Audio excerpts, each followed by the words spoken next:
Okay, good morning, everyone. Welcome to today's CDBG office hours. I'm Mike Phillips, Federal Program Specialist. Also on the webinar, we have Mimi Early, our CDBG Section Chief, Felicity Gosser, the Federal Program Specialist, our CDBG Program Manager, Susan Holt, two other CDBG specialists, Tanner Wolverton and Crystal White. And then from our ICF team, we have Lexi Baru, Ann Schmidt, and Lauren Pollock. And then we have guest presenters today from the City of Ukiah, Jim Robbins and Andrea Trincato. And next slide, please. Just as a disclaimer, we do have a pretty packed agenda today, so just go ahead and feel free to submit your questions in the Q&A, but if we are unable to get to them, we'll have to follow up at a later time to answer those questions. But if you aren't familiar with how to ask a question in your user dashboard, there is a Q&A chat icon. You can use that to submit questions. You can ask questions anonymously, but we do ask that you leave your name, organization, or the region you're associated with. That just better helps us track follow up and keep questions grouped together. We will read questions out loud throughout the presentation and provide answers if possible. And all questions will be saved and recorded as part of the public record. And with that, let's get to our CDBG program updates. I'll pass it off to, I think, Mimi. Yes. Thank you, Michael. Good morning, everyone. For the CDBG program updates for the 2023 CDBG NOFA, the application closed December 29th, 2023 for the over-the-counter waitlisted projects. We did receive 5 applications that program staff are currently reviewing. At this time, we do not have an ETA on the award announcement.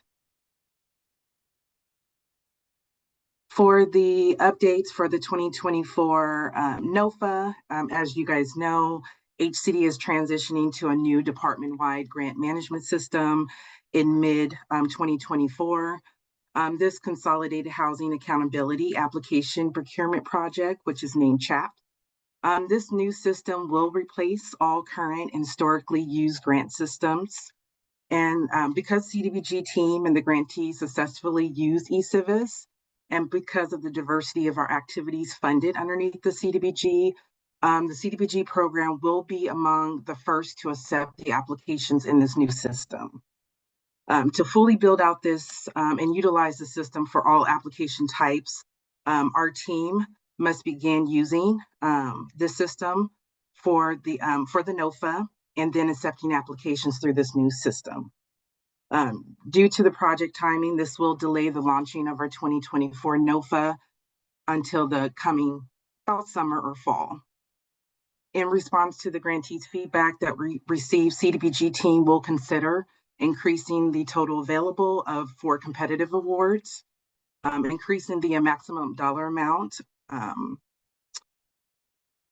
pretty much increasing the total available for competitive awards, increasing the maximum dollar amount per competitive awards, and increasing the maximum number of competitive application allowed per jurisdiction in the summer or fall of 2024 NOFA. So at this time, we do not have the exact numbers or the amount of applications, but we will take your feedback in consideration. Regarding the 2023, the remaining funds of the 2023 NOFA, we are going to do an amendment. We are committed to getting the $19 million balance of the 2023 funds out to you in January via eCivis. This amendment makes another $19 million for housing, community development, economic development projects in an over-the-counter process.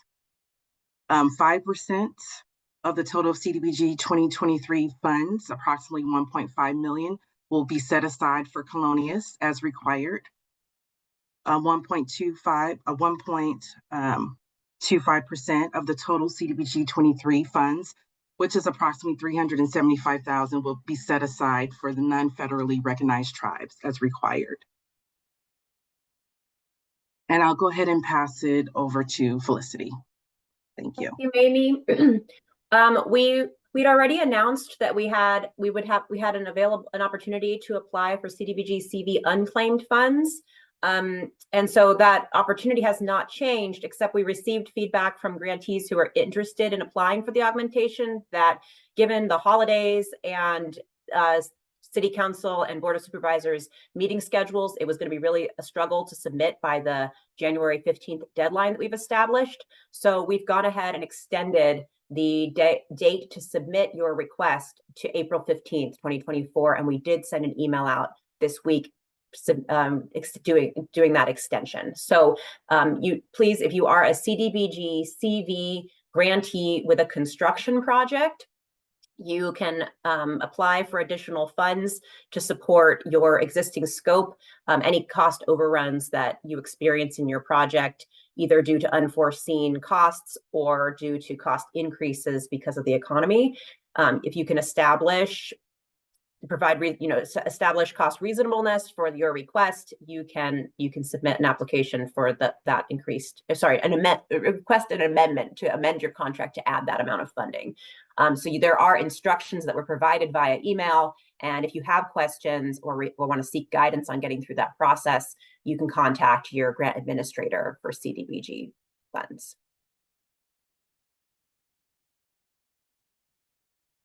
We also just wanted to give a reminder to all of our grantees about the requirements, the federal requirements around language access for all active grantees and anyone using CDBG funds.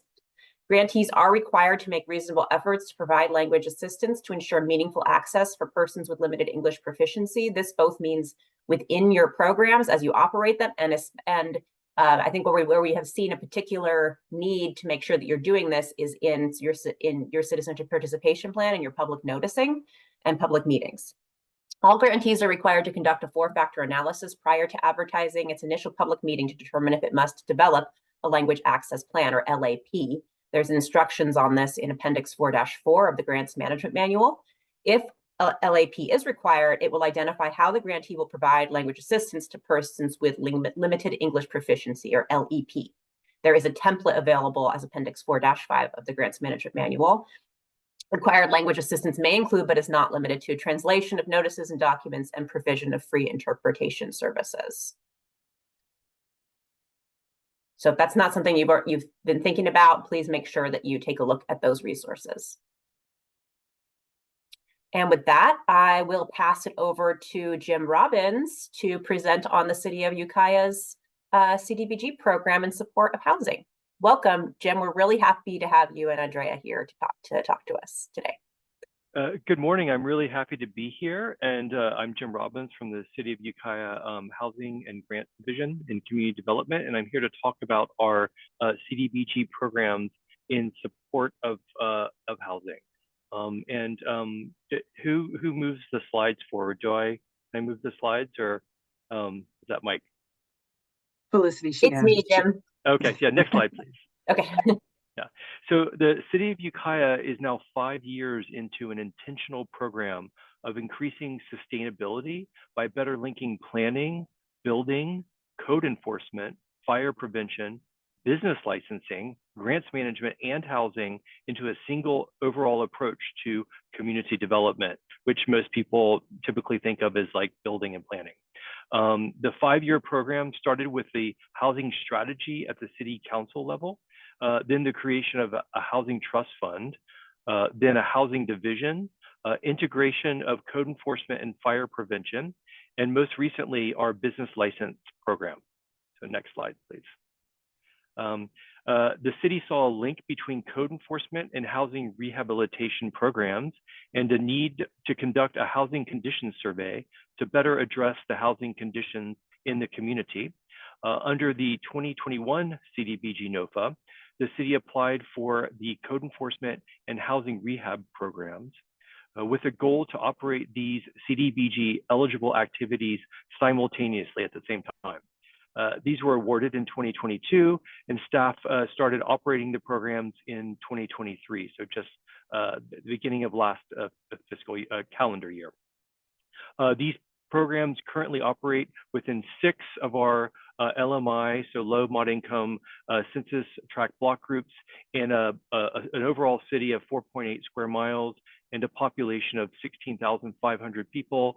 So these 6 LMI census blocks are roughly half of the population and half of the geography of the city. And this satisfies the requirement under the Housing and Community Development Act, Section 105A3. So next slide, please. So HCDA Section 105A3 states that code enforcement must be performed in conjunction with improvements, rehabilitation, or services. The purpose of this requirement is to ensure that deteriorating areas are being made safe and sanitary for the general public, and not to generate revenue through code violation fines or improve a neighborhood through the relocation of low income or minority residents. The city believes that by operating the code enforcement and housing rehab programs together, they can be compliant with the statute and at the same time address the needs that exist in the community. Next slide. So the purpose of our CDBG funded code enforcement program is to help identify distressed properties in need and to assist those cited with making those needed updates. Using CDBG funding, the city was able to hire a code enforcement inspector. The inspector is out in the community talking with residents, and he's very versed and informed about the housing rehab program that is being offered to low LMI homeowners who are also issued citations in these 6 LMI census tract block groups. The code enforcement inspector and the housing division work very closely together, meeting regularly to share information and to discuss best practices. Next slide, please. The purpose of the housing rehabilitation program is to provide assistance to LMI households, including those with housing-related citations and other rehab needs. With increased demand for housing and corresponding increase in development activity, costs of construction have increased at the local, state, national, and really even at the international levels. It's everywhere. Our community is facing an aging and deteriorating housing stock. And for low LMI owner occupants in particular, the situation makes those health and safety repairs costly and out of reach for many. Next slide, please. Our housing conditions survey was recently awarded under the 2022 NOFA. We signed a standard agreement in October of 2023, and the work should be completed by 2025, maybe in early 2026. It's a 3-year program. The purpose of the survey data and final report will be to give staff an up-to-date snapshot of current housing conditions in the city's LMI neighborhoods, as well as identify areas for staff to focus on in the future. Next slide, please. So we believe that operating these 3 programs together is highly motivating and gives staff a sense of serving a larger goal of improving housing conditions for LMI families in our city. With all of these programs run together in-house by in-house staff, our goal is to have qualified staff working together in the same department so that the city of Ukiah can get as much traction as possible to address the housing needs in the community. And next slide. And that concludes my presentation. Thank you. And Andrea and I are from the city are here available to listen to comments and answer any questions that you may have. Thank you so much, Jim, for presenting. This really is a model program and really is the intent of how code enforcement and housing rehab program could be run together. And we really appreciate you putting this presentation together and working with us as you invent this program and reimagine how your housing division can operate in this way for the city. So thank you for presenting. And yes, if you have questions for Andrea or Jim, please do put them in the Q&A. And with that, I'll pass it back over to Mike. Thank you. Thank you, Felicity. So we're going to get into some of our responses from the 2023-2024 NOFA survey feedback. Just as a note that we did receive a lot of questions on chat functionality and how it's going to work and everything like that. And so a separate Q&A and resources are currently being produced for that, but these questions are both focused on the questions surrounding the NOFAs. So just as a kind of a recap, one of the first questions was, is your jurisdiction amenable to the approach? We received 55 responses. I think 42 said yes and 13 said no. So about 76% were kind of amenable to the approach listed in the survey. And so we got some questions on encumbering program income. The first question was, we plan to allocate PI to an OTC application. So it is very likely that we would not receive funding in January. Will HCD allow the jurisdiction to hold on to unallocated PI until the next funding round without penalty? The answer to this was yes. As long as you let your rep know of your intentions, you can allocate your PI in the upcoming 2024 NOFA without penalty. And then the second question was, how long will eCivis accept PI-only applications if we decide to utilize the PI now instead of waiting for the next round of funding? And the answer to that was, we plan to have a version of the PI-only application always available so grantees can encumber and spend as soon as possible. For now, please use the version in eCivis to submit your application. And then the last question was, will HCD consider allowing jurisdictions to use PI for planning activities in the interim? And the answer to that was no. We cannot do this because of the federal cap on planning and administrative activities.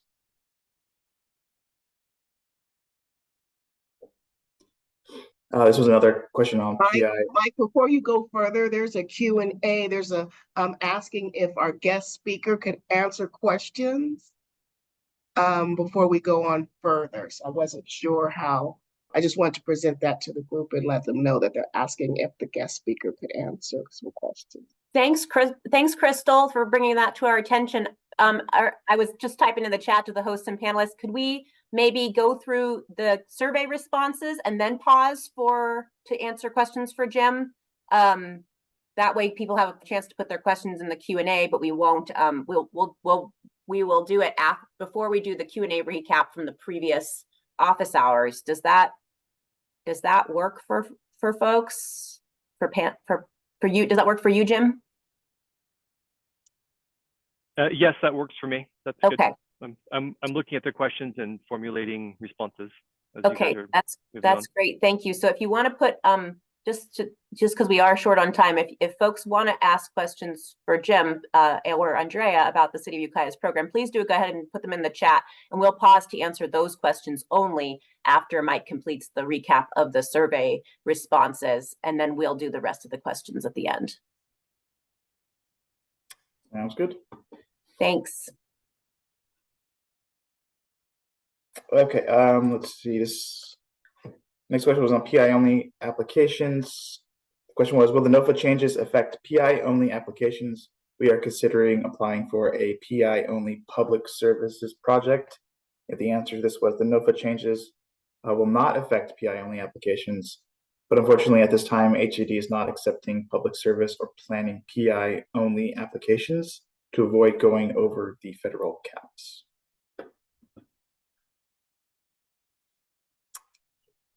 This next question was on extending current grants. The question was, you stated that it would give more time to expend current grant funds. Does that imply that 2020 grants can ask for an extension? Could jurisdictions ask to add PI to those contracts? And the answer to this was, what we meant by that statement is that you would have more time within current contract terms to focus on expenditures rather than focusing on applying for new funds. We are not granting extensions unless there are extenuating circumstances outside of grantees' control, which CDBG leadership will evaluate on a case-by-case basis per the provisions in the standard agreement. Please keep in mind, CDBG should not be the sole funding source for a project or program. CDBG is intended to provide gap but for funding for crucial infrastructure, public safety, housing, and social service projects and programs to either create, expand, or supplement existing programs or projects. Due to the limited and/or competitive nature of CDBG funding, there is no guarantee that your jurisdiction will receive a future CDBG award.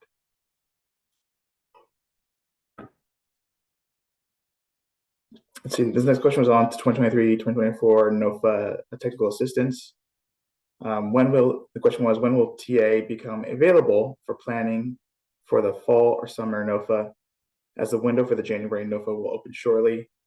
Will extensions be allowable for current projects so that we can have open agreements until we expect to have a new project awarded? And the answer to this was, if you plan to apply for a project or program only under the 2024 NOFA, you can receive project or program specific TA through a request to your CDBG representative at any time prior to the opening of the application window. We will be holding a series of 2024 NOFA workshops, as we usually do, after the NOFA is released and before the application windows open. See the previous answer regarding extensions. This next question was on the public services maximum. The question was, in reading the breakdown of funds for competitive solicitation public services specifically, does this mean we can only apply for $250,000 per agency total for public services? And the answer was, the number of applications and the maximum amount a jurisdiction can apply for under the 2024 NOFA has not yet been established. We will take into account that grantees were not able to apply for public services or planning in 2023, and will likely increase the number and maximum amounts for these applications. We will conduct a listening session to get your feedback prior to the release of the 2024 NOFA. This next question was on OTC applications. The question was, if we are submitting an OTC application on the 2023 NOFA, will we still qualify for the January NOFA? Not sure if you're calling it revised 2023 NOFA or a 2024 NOFA. I think that when you are dealing with a first come, first served method of accepting applications, it is going to be difficult to adhere to this when you are using a new grants management system, which will likely come with some glitches. If someone has difficulty submitting under the new system, are they going to have to accept a delayed position in the running for funding due to a potential computer glitch? I appreciate you allowing us to use the existing system, which we are more comfortable using for a first come, first served application process. You may want to consider a different method for OTC applications in the new system, at least for the first trial application. And the answer was, if you submitted an application in December for a project that was waitlisted under the 2019-2020 NOFA, you will be able to submit another application for a new project in January under the 2023 CDBG NOFA Amendment number 1. Thank you for your feedback on the new system. We will find a method to ensure fairness in submitting applications through the new system. This next question was on NOFA eligible projects. The question was, can the funds be used to procure or build a new facility to continue to serve clients?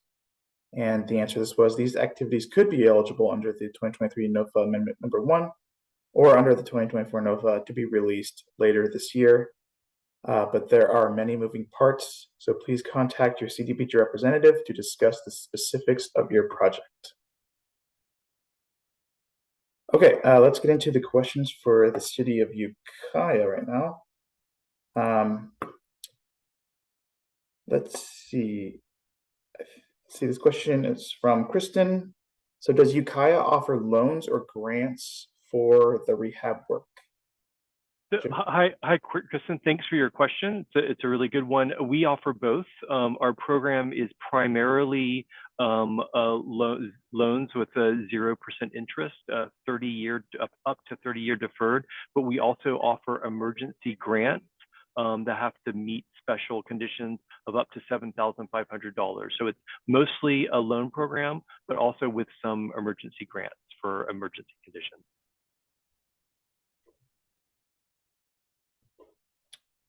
Great. Thank you, Jim. Are there any more questions for Jim right now at this point? If not, I think Jim and Andrea are sticking around for the duration. So if we get a chance to have more questions, we can answer them at the Q&A after we go through the recap from last office hours Q&A. And then we also will provide the contact information for the housing department for the city of Ukiah if you want to reach out to them because if something comes to your mind during the day today or in the coming weeks. They're happy to talk to all of our CDBG community.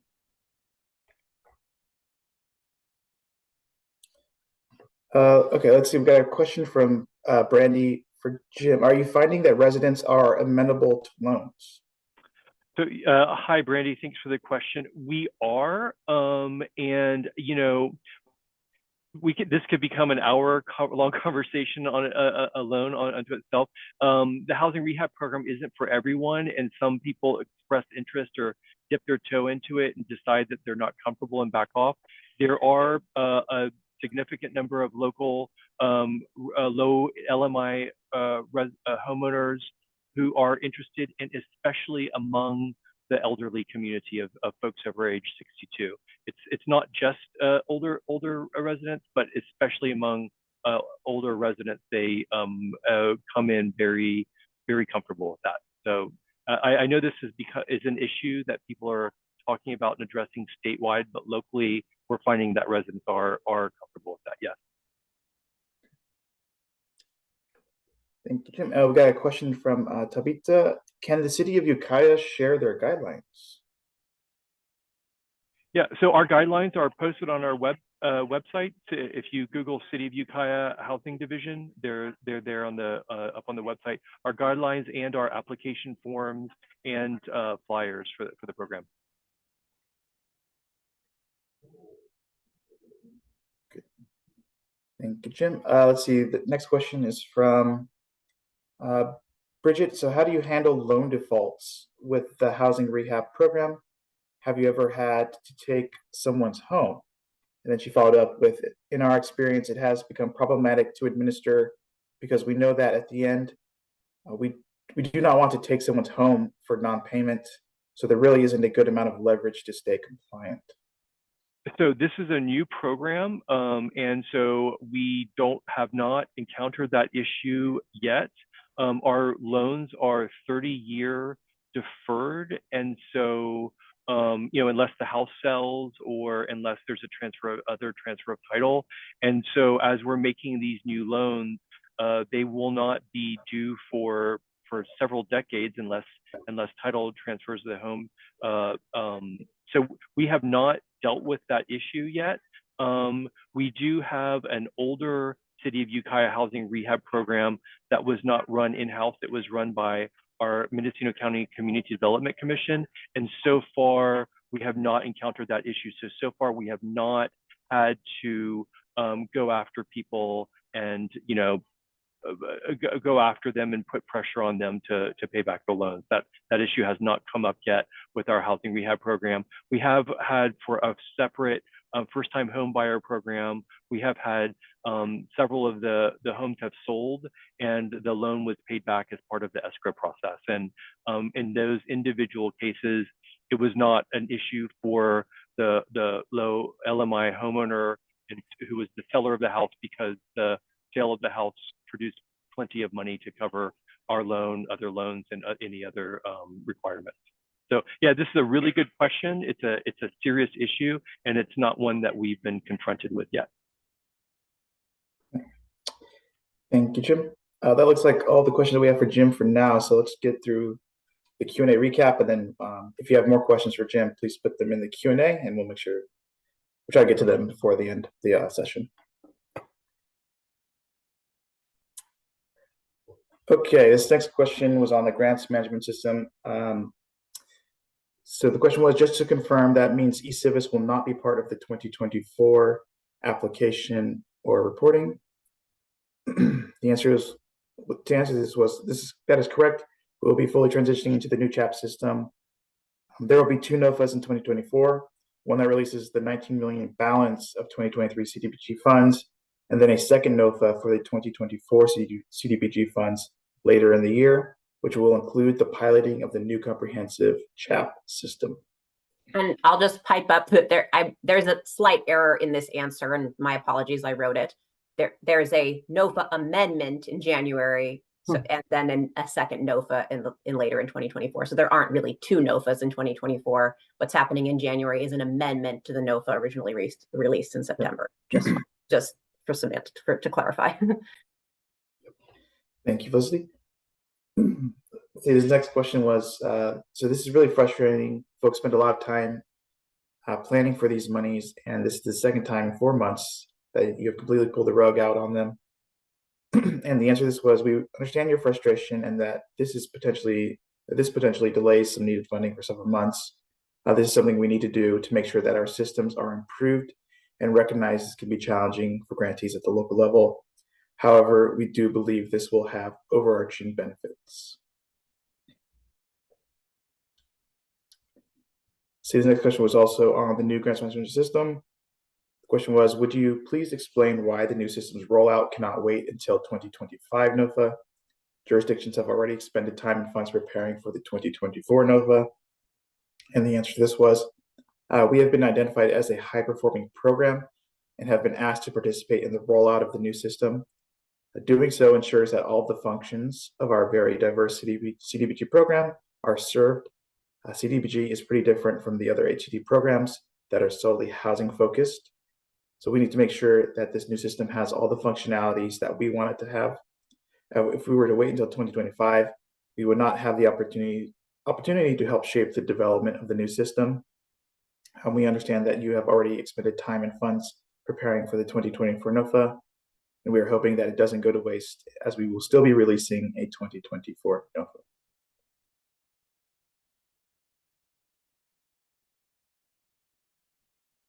This next question was on eCivis for PI applications.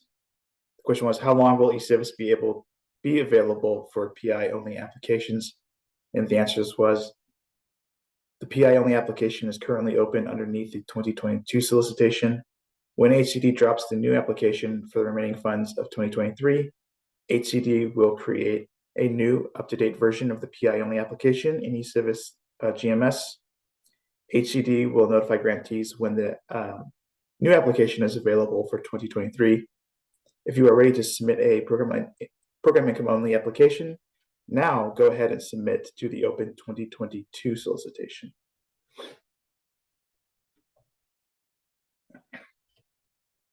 This next question was on the 2024 NOFA. The question was, will there be a notice sent regarding the 2024 NOFA so we can explain to our board and nonprofits? And the answer to this was, an email was sent by HCD on December 13th, 2023 with the updates to the NOFAs, as well as our link to the feedback survey.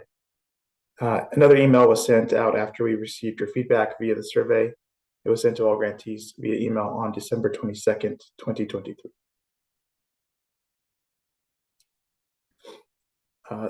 This question was on the 2024 NOFA eligible activities. The question was, this question is about eligible activities under the 2024 NOFA. During the listing session, I heard that public services were eligible under the competitive solicitation. So where can I learn more about what is covered under this umbrella? The answer to this was, please reach out to your HCD rep to discuss potential projects that you may have. You can get in contact with your rep by clicking on the Contact Us tab on our website. Also, Chapter 2 of the CDBG Grants Management Manual is also a helpful resource, and the link can be found there. And we'll post that in the chat when we get into our live Q&A. This next question was on 2024 NOFA changes. The question was, do you plan on making additional changes to the programs or projects requirements, or will you be able to provide this information to allow agencies to prepare their potential projects and programs?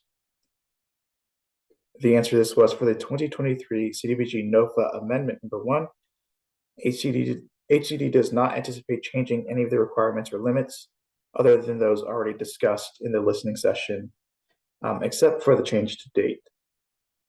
HCD does anticipate increasing the number of applications that can be submitted and the maximum award amounts under the 2024 NOFA coming later this year, because funding for programs, public services, and planning was not made available with CDBG 2023 funds.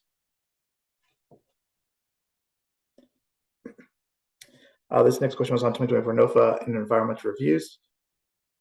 The question was, we are in the midst of an environmental review for the 2024 application. Will we have to do this all over again if we have to wait until the 2024 funded NOFA issued this summer or fall? The answer to this was no. You will be ahead if you are working on your environmental review now and more prepared for the 2024 NOFA. As long as the environmental review is within months of the application and not years, it will not be an issue. HED is still releasing a NOFA in January. It's just not for the full anticipated amount and will be limited to housing, economic development, and community development projects.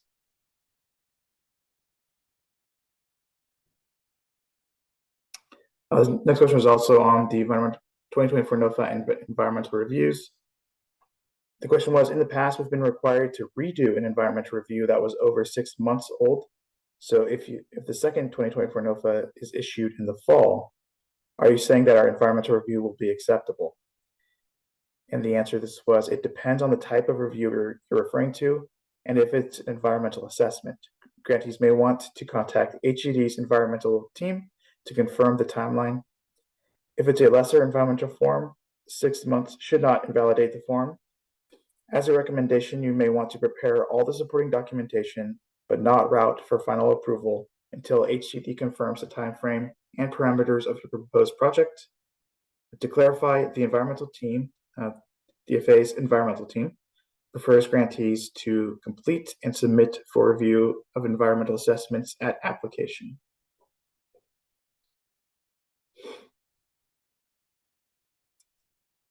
So this next question was on the 2024 NOFA and the January fund eligibility. The question was, can you explain who will be eligible to apply for the funds available in January? And the answer to this was the 2023 CDBG NOFA Amendment 1 to be released by January 31st will add $19 million in 2023 funds to the current NOFA for new over-the-counter housing, community development, and economic development projects. This next question is on eligible applications on the 2024 NOFA. The question was, I want to make double sure that the smaller amount coming in January is for new applicants. And the answer to this was, is for new activities, not the OTC waitlist. This next question was on the 2024 NOFA and the OTC waitlist. The question was, the remaining $19 million of 2023 funds, these are the remaining OTC waitlist only applications, correct? And the answer to this was, it's a little confusing because the NOFA currently out is for $19 million. So the balance of funding that will also be made available in January is another $19 million for a total of $38 million. The current NOFA that closed at the end of December is for $19 million, which was made available for the 2019 OTC waitlist applicants. So in January, the balance of funds will be made available. Which is also $19 million. I should have added that.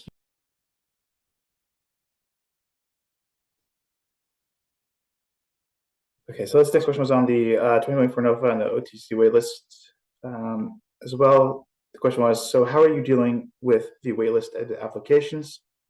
And the answer to this was, the current NOFA released in September and that closed at the end of December is anticipated to fully fund the entire 2019-2020 waitlist. The applicants on the waitlist have submitted their application by the deadline of 12/29/2023. So anyone who did not meet that deadline will be eligible as a new applicant for the next round.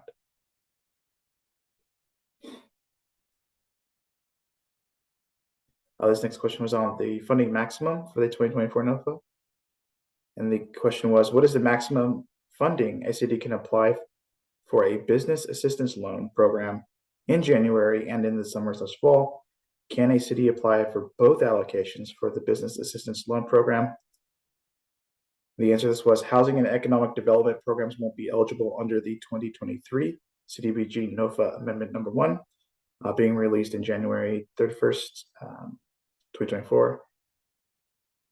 These application types will be eligible to apply under the 2024 NOFA released in the summer or fall. And I realized that we didn't answer the first part of the question, which is what is the maximum funding that a city can apply for? We haven't established that yet. It was going to be $1.5 million for an economic development program. It likely will be around that amount, but we will have a listening session prior to the release of the 2024 NOFA.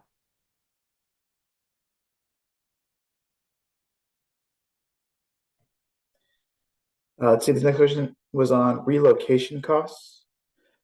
The question was for CDBG CV 23 rehabilitation of our shelter. Clients were displaced and moved to a local hotel. Can contract funds be used for relocation costs, including hotel costs, and for above and beyond staff time for the time they were at the hotel? And the answer to this was, this is going to depend on what was in your original contractor budget. Those are eligible expenditures under CDBG CV, but need to be included in your contract budget. You may need to revise your budget, which is a process that your GA grant administrator can help you with. And then we have a clarification on a question from November 29th office hours. Also, the question was on CV construction funding. Is the expenditure deadline remaining 5/2024? And the answer to this was the new deadline for all CDBG CV grantees that applied for a time extension amendment with construction projects is 10/31/2024. If your question is whether these grantees will receive a new deadline with application for the augmented funding, the answer is no. So please note CV home key and CV tribal deadlines may differ. So please reach out to your grant administrator to confirm dates specific to your allocation. All right, that was it for our recap. So let's get into our live Q&A. Let's see, our first question is from Jade. So is there a NOFA or any other information on the remaining 2023 funds?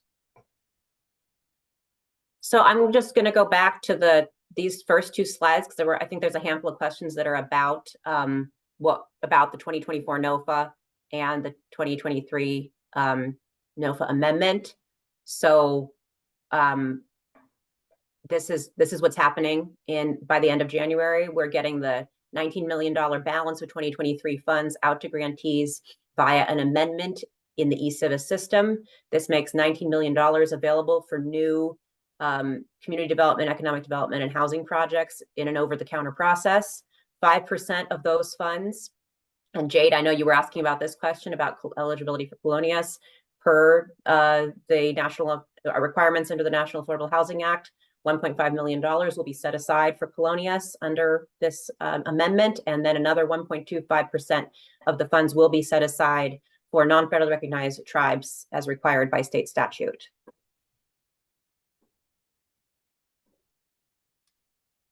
Thank you, Felicity. Let's see, our next question is from Janet. So I missed the first few minutes of the meeting due to another meeting. Is the release of the 2023 NOFA amendment still scheduled for the end of January? Yes, Janet, it is. And hopefully this slide clarified that for you. We are scheduled to release that by January 31st. And it is not it's an amendment like you stated in your question. So let's see, the next question is from Brandy. So can HCD discuss with HUD using PI for planning? Some of the planning funding needed by jurisdictions are small, such as $10,000 to $30,000, and using PI would speed the process up to getting projects shovel ready. Hi, Brandy. Thanks for the question. It's not really a matter of discussing with HUD. The limits are regulatory, and we don't have flexibility in terms of the maximum amount per year that we spend in both grant funds and PI for planning and public services. Those are federal caps that are not slated to change. We are in the process, as you know, of collecting information on receipted program income within the e-Civis system, and that would all that'll all get transferred over to CHAPS eventually. So we need more data to be able to identify if we can have any flexibility in making PI available for planning. At the moment, we can't give every grantee that opportunity because we will be at risk of running over our caps. The thing I want to make clear, and this is stated in our current NOFA, is that if a grantee has the risk tolerance for it, and that's going to vary by jurisdiction, I understand that, a grantee can engage in can perform pre-development activities like doing environmental engineering, architecture work in advance of receiving a CDBG award, and have those be pre-development costs that can be reimbursed if awarded CDBG funds. That's not something every jurisdiction can do, but maybe when we're talking about small amounts, that is something that certain jurisdictions would have a risk tolerance for, funding those temporarily out of general fund or other available discretionary dollars. So that's what we can offer in the absence of being able to offer PI for pre-development activities.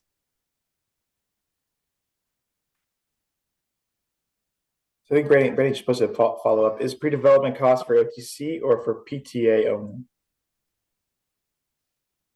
Pre-development costs are for any construction activity. PTA is planning and technical assistance. Pre-development costs would be costs that need to be incurred in order to be shovel ready for an OTC project. That's what I mean by pre-development costs. And I think if you have further questions about a particular project, let your rep know, and we can talk about it offline, about the options for a specific project. But it's not going to be that we make PI available. Thank you, Felicity. Let's see. Our next question is from Jade. The issue we have with long deferral period on loans was that people pass away. Some don't have wills and can lead to long probate issues. What have you planned to put in place for this issue? I think this is directed to Jim. Yeah. Yeah. Hi, Jade. Thanks for that question. So we have not encountered that issue yet, neither with our existing housing rehab program loans or our slightly older ones, of which we only have a couple, and they're actually not from the CDBG program. They're from the Home Investment Partnership Program.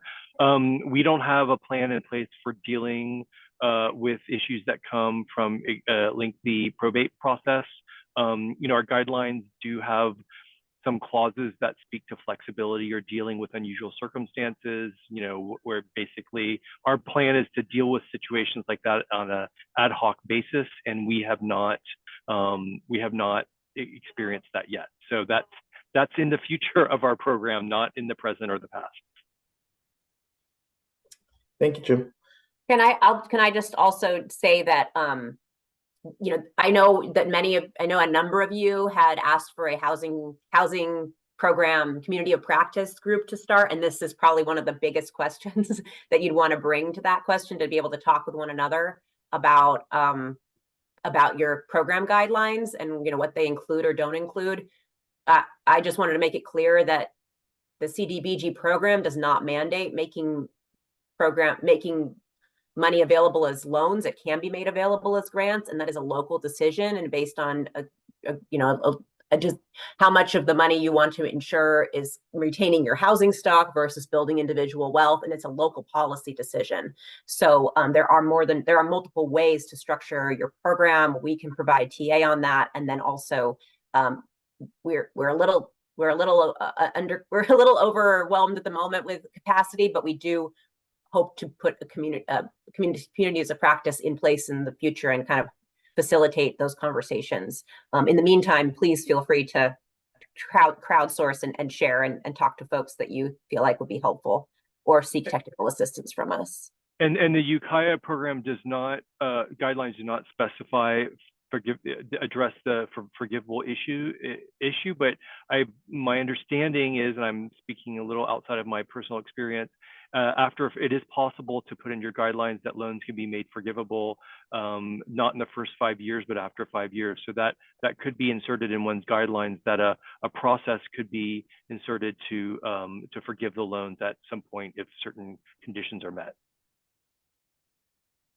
So Yeah, we haven't done that and have not encountered these situations yet. Yeah, and Jim, I believe the sample guidelines that we recently posted online that's what they allow us. It's forgiveness after 5 years, if I'm not mistaken. Great, thank you. Let's see. Our next question was from from Luis. So when do you expect to release the 2023 NOFA amendment? We've been trying to get a project eligibility question answered for over 3 weeks. We're concerned that if we do not get an answer soon, there will not be time for any additional TA that may be needed before the 2023 NOFA amendment is published.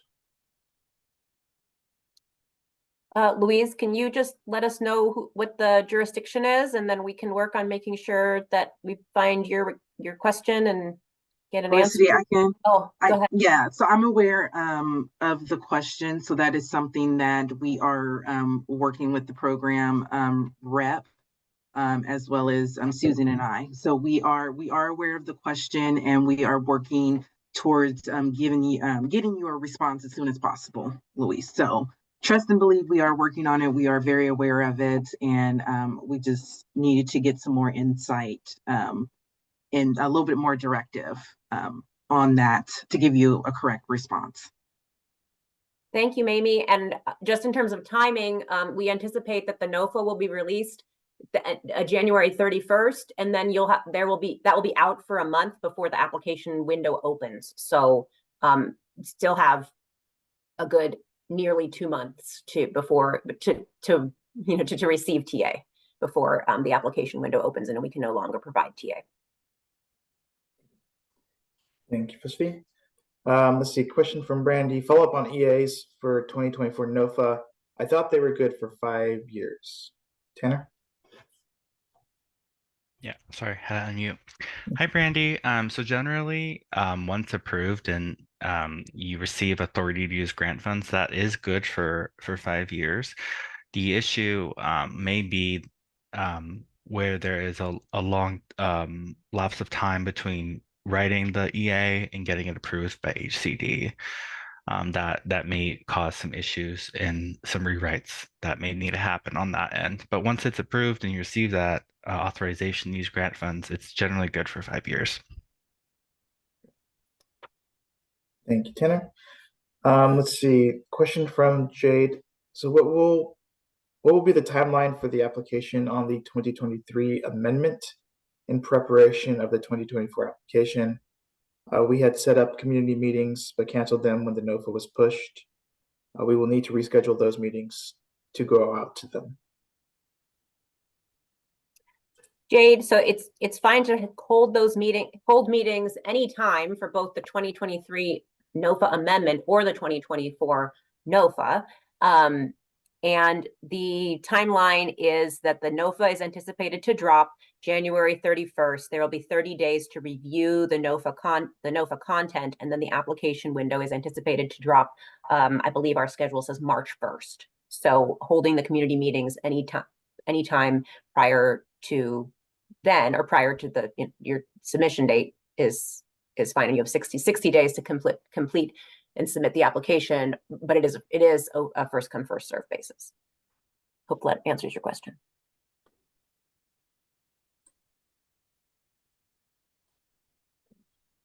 Thank you, Felicity. And then let's see, our last question in the queue is from Janet.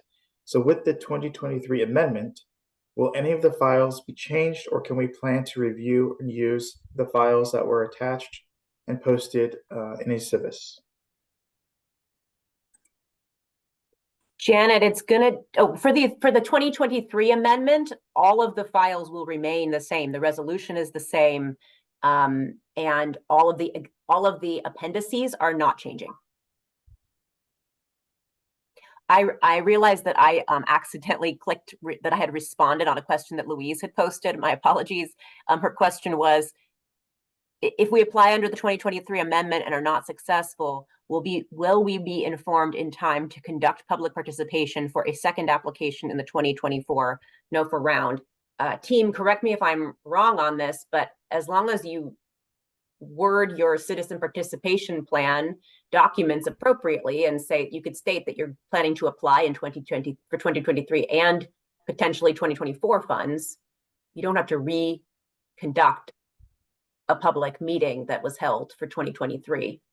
I think it would be a matter of making sure that your notice covers both funding years. Yeah, I would agree. But you don't need to do the work twice. What might change is the resolution, which does not need a public hearing to adopt if you've already had one. Yeah, that's true. If you won't be able to adopt the same resolution, but you can hold your public meeting separately from adoption of a resolution. Yeah. Thanks, Tanner. And just to piggyback regarding the amendment, the NOFA that's going to be dropping by the 31st, since we are adding the other over-the-counter projects, we will be holding a similar webinar just to kind of give you the updates of what's changed as far as the application. But it's still going to follow. I know Jeannie Lee, she did a webinar on the application review. So that same look of the application will still remain the same, but we will have added for the other projects that wasn't in the original 2023 rollout application.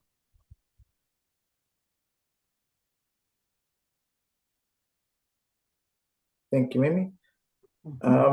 That looks like all the questions that we have in the queue for now. Give everyone like one last minute. We're almost out of time, but give everyone one last minute to get in. While folks are typing in those last questions, I will just add clarification that that Jeannie Lee and I were chatting about on the side, is that not just pre-development. This is a response to Brandy's question about pre-development costs or planning costs. And I did want to clarify that any pre-award costs that are for CDBG eligible activities, like hiring a grant writer or creating program guidelines so that you can have a more competitive application upon submittal, those are eligible pre-award costs that you can include in your budget for reimbursement. So I just wanted to clarify that that's also true. I think Brandy's question was specifically about my understanding. I was reading it as specifically as a construction project, but perhaps it wasn't. So I wanted to just make sure that that was clarified. Thank you, Felicity. Great. That looks like all the questions that we have in the queue. We're just about out of time. So just want to say thank you again to Jim and Andrea from CDBG Kaya for coming and presenting on their program. I'm going to put Jim's contact in the chat for anyone who would like to connect with him. And yeah, Happy New Year's, everyone. Hope everyone has a good rest of your day, good rest of your week, and we'll see you back in 2 weeks on the 24th. That'll be our next office hours. Thanks, everyone. Thank you, everyone. Thanks. Bye. Thank you.